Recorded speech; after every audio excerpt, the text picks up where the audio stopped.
You're focused on making important decisions to take your company to the next level. But who's counting? We are. Counting on trends and insight to move your business forward, operationally and strategically. Focused on helping executives achieve their highest potential.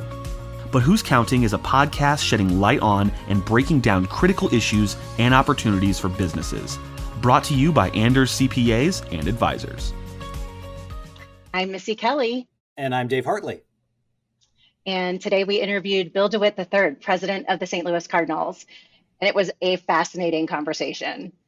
Yeah, Missy, I didn't know how much of the discussion around the business of baseball would be relevant to all of our listeners. And I think there's a ton of things in this episode that people will take away, baseball related, but more so business focused. Yes, we talked about creativity and innovation, technology, how you make big decisions, and how they weigh how they balance the history of baseball and preserving that with the needs of the audience today, which is a very high-tech audience. It's a fascinating episode. And hey, by the way, did you know, Dave, that Bill DeWitt is an artist? I did not know that, but it sounds like I need to go check out his Instagram. It is. It's super impressive. It's a lot of fun. Enjoy the show. Welcome to the Anders But Who's Counting podcast. I'm Missy Kelley here with Dave Hartley, and today we are talking to Bill DeWitt III, president of the St. Louis Cardinals. Bill was named president of the St. Louis Cardinals in March 2008, and in this role, he oversees all aspects of the team and its affiliates. Throughout his career with the Cardinals, Bill has led several notable projects, including the development of Ballpark Village, which is a mixed-use project adjacent to Busch Stadium. And in addition, he oversaw the design and construction of the new Busch Stadium, which opened in 2006, and was involved in the planning for Roger Dean Chevrolet Stadium in Jupiter, Florida, where the Cardinals conduct spring training. Bill studied art history and architecture at Yale University and got his MBA from Harvard Business School. Welcome to the podcast, Bill. Thanks for having me. Well, there are so many things that we could talk to you about, Bill, given the depth of topics related to baseball, past and current. But we're going to focus this discussion on innovation and creativity as it relates to the business of baseball. And there were significant changes made to the game in 2023. And I was reading about the history of changes to the game since its inception. And there have been several in the long history of baseball, but they don't happen often, and I imagine they don't happen lightly. So I wanted to just have you talk to us about the need for that change and why this was the time for that. Sure. I think it's a topic that a lot of fans were interested in, and I think they were a little bit apprehensive about the whole process that we went through to make such a big change with the pitch clock and the larger bases and the elimination of the shift, which were kind of the three big rules that were debuted last season for the first time. And I would say that, the baseball business is slow to change in those areas, certainly. But what had happened over the years, and I'm going back maybe about 25 years or so, is that the rules hadn't changed in the game, but the game was changing, if that makes sense. So the analytics revolution came about, which reached certain conclusions about how we were playing the game, as well as, pitching and hitting. And an example would be with hitters, the technology and the stats were saying that an uppercut swing is going to create more power because it's going to get loft the ball and get it over the wall more for home runs. The problem is the flip side of that was it also creates more strikeouts. And so pitchers were exploiting that and throwing high in the zone. And it's like a cat and mouse. It just keeps going back and forth and iterating. But what was happening is this new information, this new technology was causing the game to change. And one of the ways it changed, I don't think was for the better. It was sort of mucking it up. It was getting slower. Pitchers were finding that they were better off taking their time so they could actually recover from every pitch because it's a max effort sort of pitching philosophy these days. Hitters were going through this long routine in many cases that felt, just redundant for fans. Bottom line is something had to give because the game was getting less interesting, even though the rules hadn't changed. So the thinking was, let's change some rules to get the game back to the best version of itself that fans were familiar with, 15, 20, 30 years ago, or even longer. And that's what these new rules were designed to do. And I think they largely succeeded, probably because they did so much experimentation in the minor leagues to figure out which worked. I mean, these are the three that they did, but there were 20 ideas out there that they experimented with in the minor leagues. And I think that's an overlooked aspect of what happened there, that they really felt confident in going with this in the major leagues because they had experimented with it for many years. That's interesting. How long ago did you start talking about it? I'm just curious. I think we started seeing these trends getting pretty consistent, I would say about 7 or 8 years ago, where the strikeouts were going up, balls in play were going down, the batting average of the pitchers were going down. And that was another one we didn't mention, but we put the DH in the National League the year before, which was a change for Cardinal fans for sure.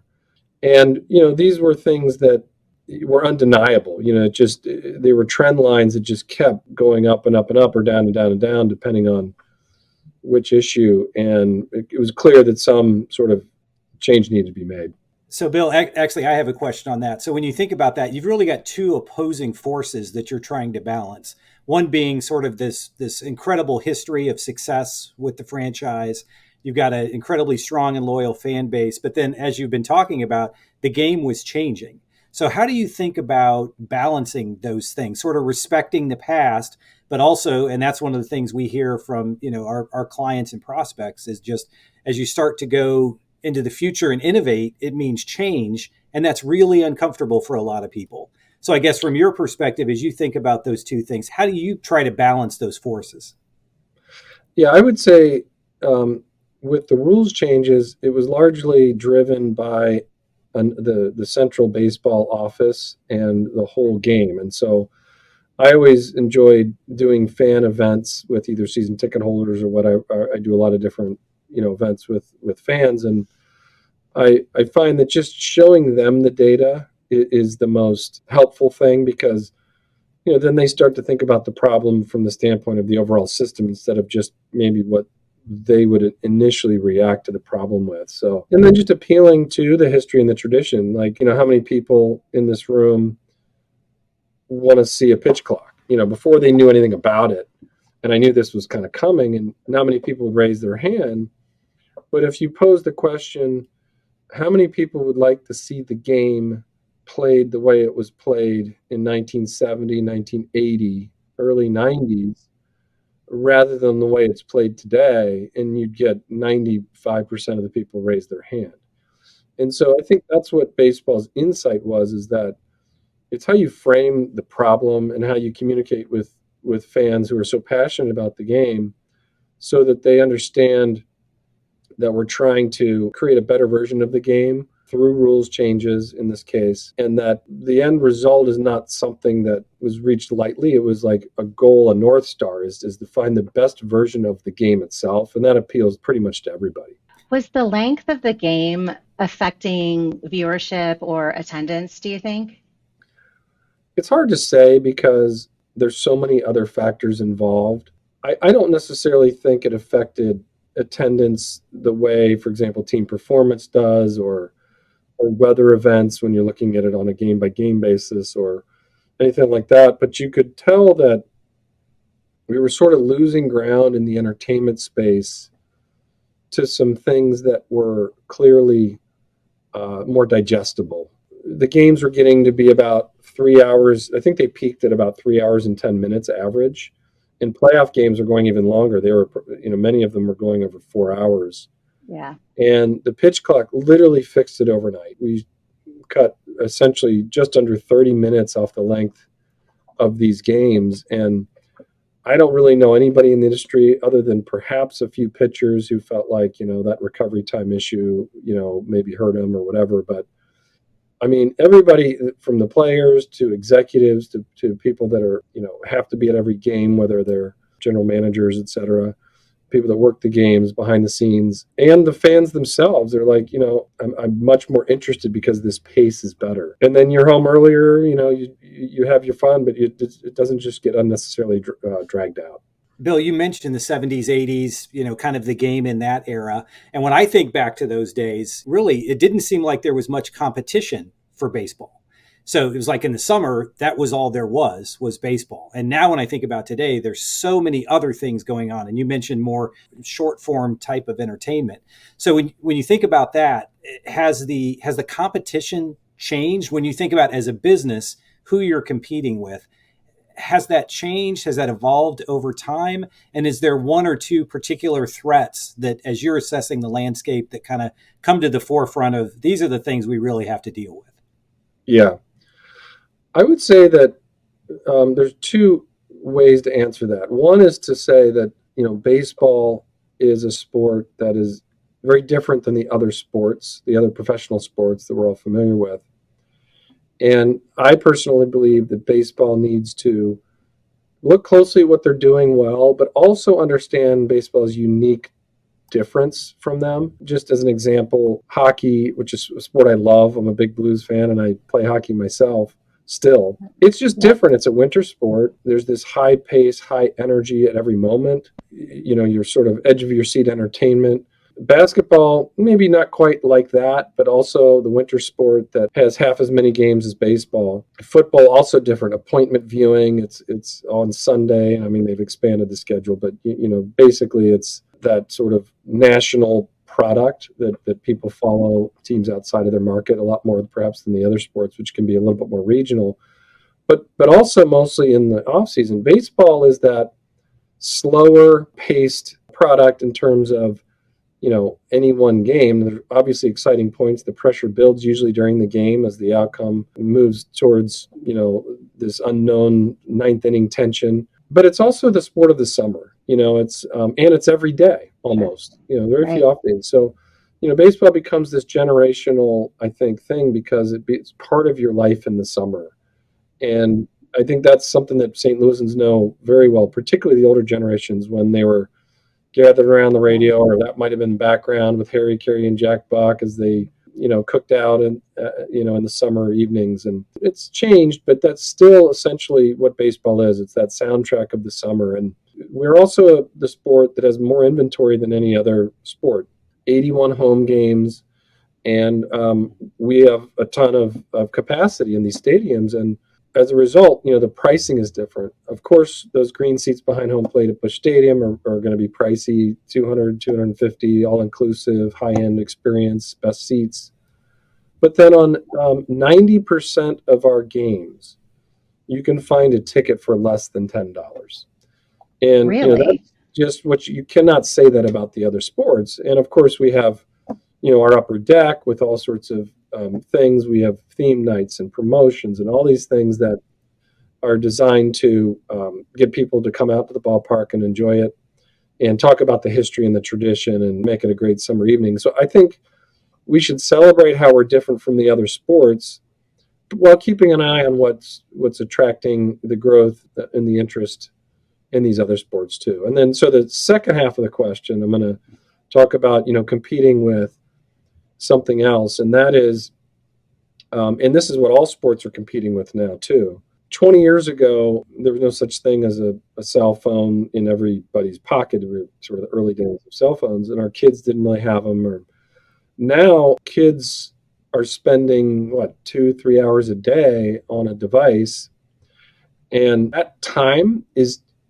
coming from something. It's getting pulled from something. It could be homework. It could be boredom. I mean, maybe it's filling in those boredom moments, of course. And it's to some degree sports viewership. And so every, mainstream TV obviously pulls from, and that's why when you see ratings for big things that have been around forever, like the Oscars or the World Series, or pick any sort of entertainment property that's been going on a long time, and you'll see ratings in decline over time because of this fact that there's so much other content, particularly short form social media content that people gravitate to, and it's pulling a little bit from traditional TV. And so we all have to be worried about that competition, because what is that? That is a multifaceted, multi-issue type of competition, and it's sort of designed to, basically, let's be honest, hack people's brains to feed them what they want to see in this feedback loop that can be quite addicting. And I'm not criticizing it inherently, because I scroll Instagram when I'm bored too. So, but and I have a page, but So we're all kind of dealing with this new reality, and sports certainly needs to. And so what we do is try to, like, rather than fight it, you kind of join it. And so we have all sorts of content that we make sure is online and accessible to people. MLB TV is a great product where people can get all the outer market games. We have an app that allows the stats to be right there. And so we want to be embracing it to the extent we can, and obviously have a important social media presence that helps us articulate our messaging, but also understanding the reality of the fact that it does pull, and it's a competitive force to all of sports properties. Okay, so thinking about, a night at the ballpark, and when I think about when I was a kid, I went to ball games as a kid, some of my best memories, and I think about that experience versus now, and I feel like the biggest difference is not really on the field as much as it is in the concourse. There have been changes to the game, the scoreboard and the digital signs, and they're flashier, they're easier to read. You can get any information you want, in the moment you want it. But I think about the food and retail options and how much that has evolved over time. I mean, you could have like an entire shopping and dining experience, and every once in a while be looking up at a monitor and watching the game and never go to your seat, or go for a few innings and then go to the bar area in the concourse, and it's a really cool experience. My question is around, why has the fan experience evolved in this way? Is it about competing with things outside of baseball, or is this just something customers demanded? I think it's a little bit of both. Customer preferences have evolved over the years, and we know that the hardcore baseball fan who's bringing a scorecard to the game and scoring the game is different than the fan that might be a young person who their parents are taking to a game, for the first time, or somebody who's coming in from out of town, which is something that we really try to cater to, who's experiencing everything that St. Louis has to offer, whether it's the Arch, the City Museum, Union Station, do a Cardinals game, maybe they go out to the Magic House. I mean, you name it, you can just go on and on. There's so many great things you can do in a weekend here. And we're still the big city for, a giant swath of people, about 20 million people that are in that 300-mile range perimeter, and they travel in. So, but I think you really want to be able to offer different things to different people. I mean, that's just sort of what it comes down to, while also keeping an eye on tradition and not trying to so change the experience that a traditionalist won't recognize it, And so I think we feel like we try to balance that pretty well. We still have the organ as part of our entertainment, but then a player may have a hip hop song for his walk-up song. So, but these different bar areas and all-inclusive areas, in particular, St. Louisans love all-inclusive, where you're paying one price for all the food and beverage you can drink or eat, and obviously your ticket. And so we have multiple categories of that type of product. We find that, St. Louisans have a particular way of experiencing Cardinals baseball, a particular pattern and a particular mix of customers and what they want. And we try to offer something for everybody in that regard. Yes, I remember I had bringing my two young kids down, and one of my children loved baseball and was kind of obsessed with it, and the other one was like, I don't really want to go. But when we got down there, we did Build-A-Bear, we did we got to do, there's so many like interactive things that she could do, and she loved it, and it's one of her great memories. So one way that diversity of options at the ballpark, I mean, it can actually even help just with one family and getting everybody to feel like this is an experience for them, even if they aren't, the diehard baseball player that their brother or sister is. Yeah, because I mean, if you think back to your first game or that first moment or memory that you have, it's probably not of what the Cardinals did on the field that day. You're right. We know that that's what ultimately moved the needle on a fan interest level, of course, and that's where we put most of our focus, but that experience and that tradition and that feeling of coming to the game with a parent or a grandparent or a friend is ultimately about the experience itself and what we do in the ballpark and sort of what it means, and how there's this fabric of history with the game that you really do tap into when you come to a ball game in St. Louis. So we're visiting today with Bill DeWitt, president of the St. Louis Cardinals. Bill, thank you for being here. So let's shift the conversation a little bit and talk about technology. When we think about the business world as being dramatically impacted by technology, it has for the last couple of decades, and it's going to be even more so going forward with AI and different things that are happening. So when you think about technology and innovation as it relates to your business, I guess, how do you view that? And when you think about that, I guess think from two lenses. One is on the field, but then also off the field. How does that play into your thinking about strategy and where you want to take the business? Yeah, I would say if we start on the baseball side of things, just look at the performance enhancing technology that we use throughout our player development system, where we, understand when a pitch happens or a hit happens, bat speed, spin of the ball, speed of the ball, angle of the bat when the player was swinging at it. I mean, every pitch has all this data associated with it that basically a technology backbone creating that. And then there's like performance enhancing technologies for training, that are a little bit different. They might be things that are wearable or attachable or video stuff, apps that help you replicate what an opposing pitcher's motion looks like with a video, and then the ball comes out of the screen, but it looks like the actual pitcher is throwing it with the same spin that the pitcher throws it. Wow. I mean, these are the kind of batting machines that are there in Busch Stadium right now. So it's kind of endless on that, not to mention the whole analytics revolution behind the scenes with baseball that we've talked about earlier and how it's sort of changed the game and how we evaluate the game. Probably a whole other topic, but that's certainly a huge piece of what's happening on the baseball side. On the business side, I think it's probably something that's a little bit more customized depending on the team. We were one of the first teams, actually we were the second team to go to dynamic pricing. The Giants out in San Fran were the first, probably no surprise, out near Silicon Valley. And we picked up on what they were learning. And now it's, there isn't a team that doesn't do it. So we thought appropriately like second mover in that technology revolution.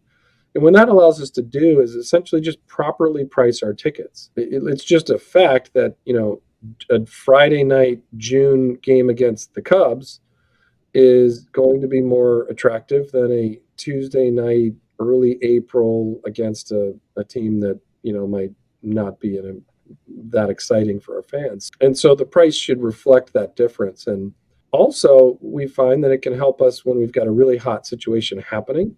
Just a couple of years ago, Pujols was chasing 700, and that helped us drive incremental value when those final few tickets were being sold. And likewise, on the other side of that coin, when things aren't going so well, we're off to kind of a mediocre start this year. We're looking at dates to, create more value, and we'll drop the price so that we get the people here to still enjoy the games. And so it's become a nice tool for us to properly price our product. That's another example on the business side. One other is just ticket technology. If you think about it, wasn't that long ago we all had physical tickets scanned in, or they just looked and saw the date on the ticket and let you go through the turnstile. I still call it the turnstile count, even though it's the scan count, right? But continuing to drive innovation in that, your ticket now can be emailed to people before the game or texted or whatever.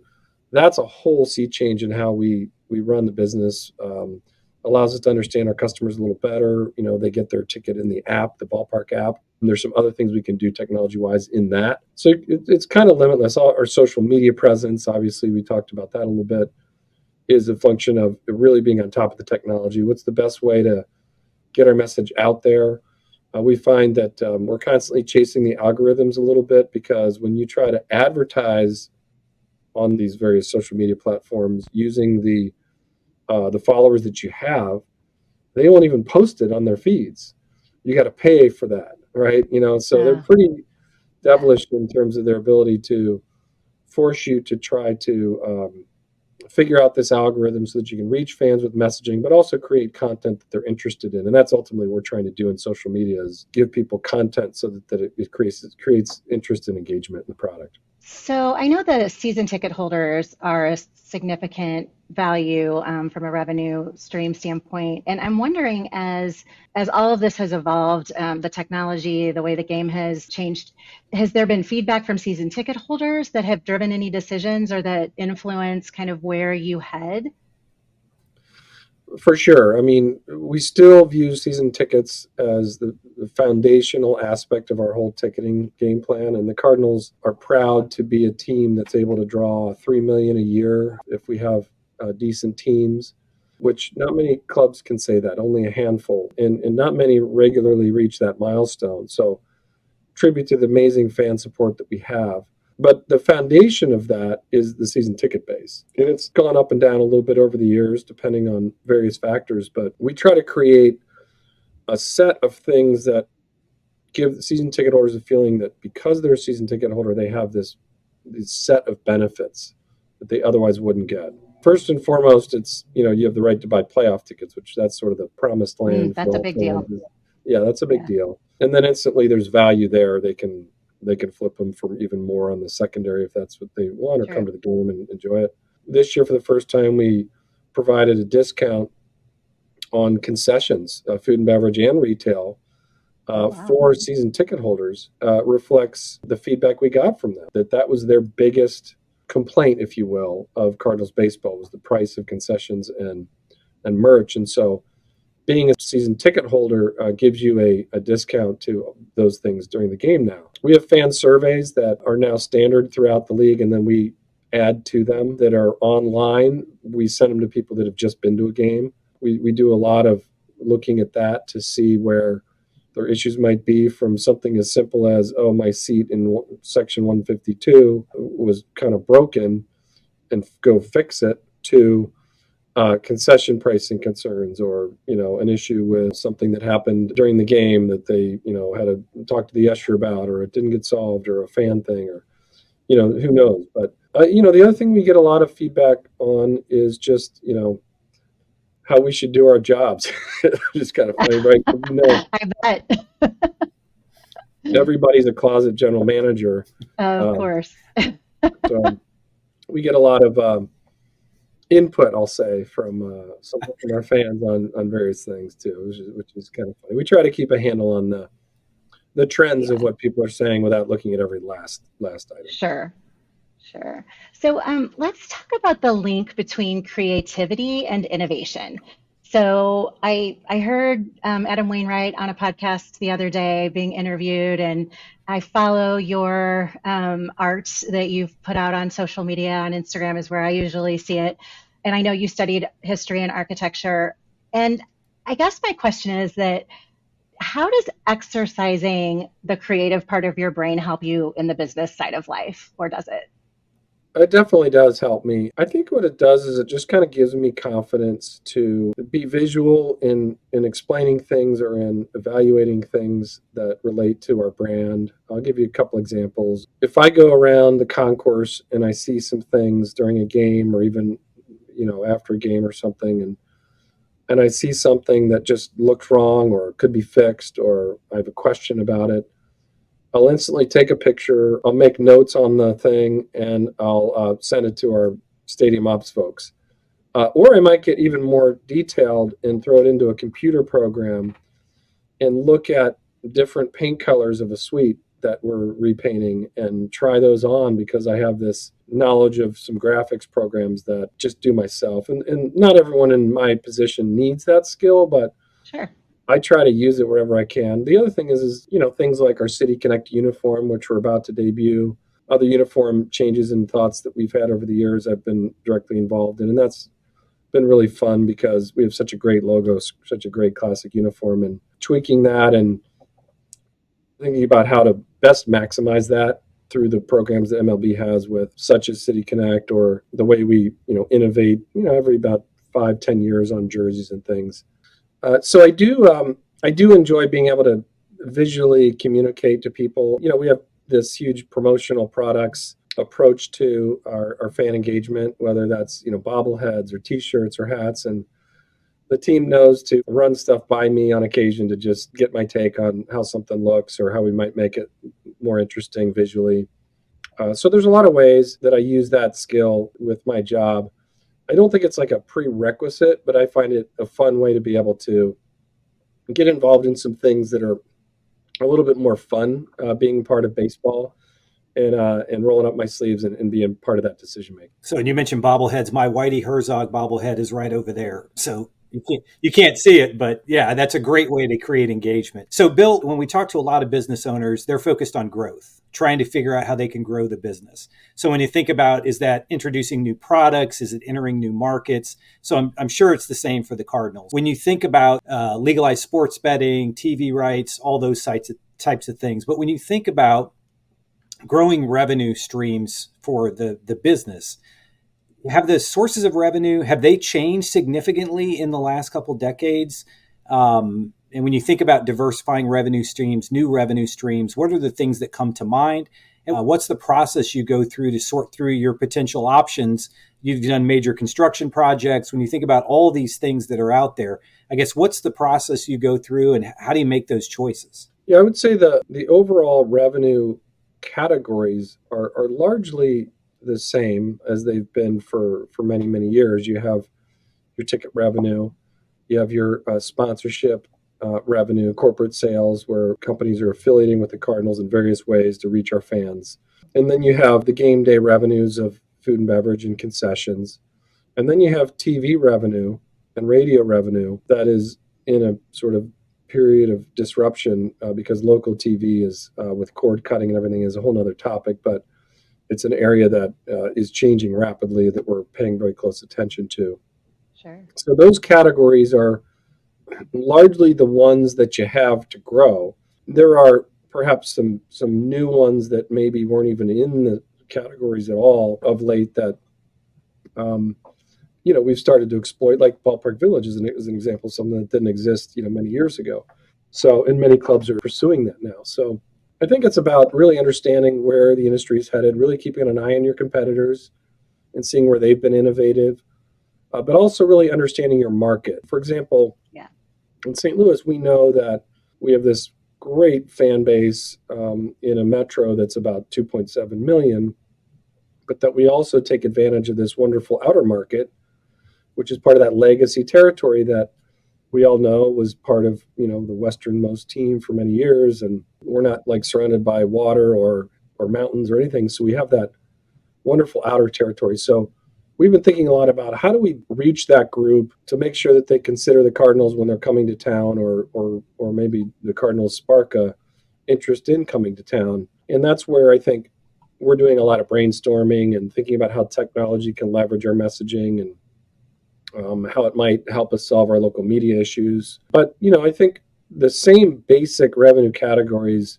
have always been there. There's just new versions of those categories. Sports betting is a good example of one where, unfortunately, we're falling behind our competition in that respect. Most of our Central Division rivals have legalized sports betting in their states. Missouri hasn't yet gotten it done. And it's a big sponsorship category for teams. I mean, it's definitely a competitive issue for the teams.